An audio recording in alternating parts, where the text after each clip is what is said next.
Really appreciate that.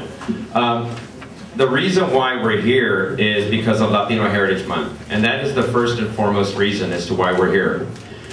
This has been a month-long celebration that's been going significantly well, and I'd like to thank all of those for who have been attending for the past weeks.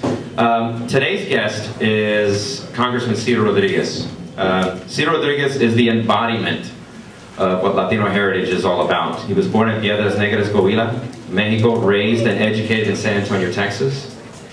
He graduated from Harlandale High School, right by my old house, received his BA at St. Mary's University, and earned his MSW from Our Lady of the Lake University in San Antonio.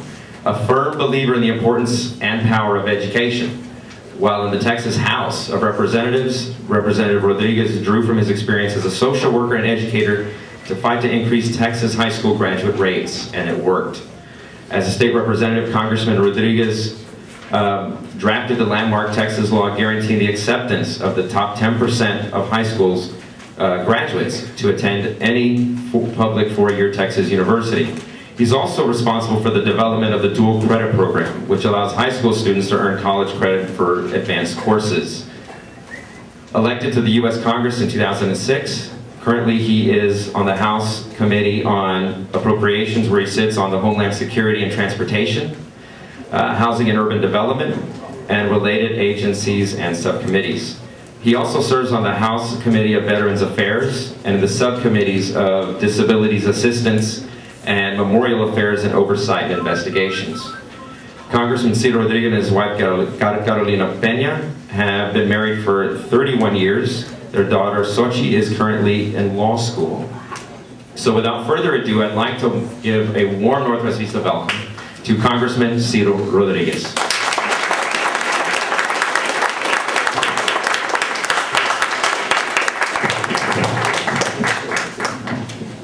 While this goes, let me first of all thank you for being here, and good number of people. Let me just say that as we celebrate Hispanic Heritage Month, I want to encourage each and every one of you to continue to educate yourselves. And I have a principle usually, and that is that one of the things that an education does, if nothing else, hopefully it provides you additional skills. But one of the things that it does, it builds up expectations on your part. And that is extremely important and essential. Your hopes and aspirations are usually the only thing that will hold you back. And so it's important that you further your education, because that builds the confidence, and also you'll expect more out of life. There's no doubt. I was going to tell my staff to bring me a bag, and I wasn't going to say anything about the bag and fill it with dollars. Of course, not real dollars. And usually the question at the end is, why do you have that bag? When you get your degree, the average person that gets a degree versus the person that doesn't makes over $1 million more. And that's the statistics. And so you, when you educate yourself, you're improving your quality of life and your family's quality of life.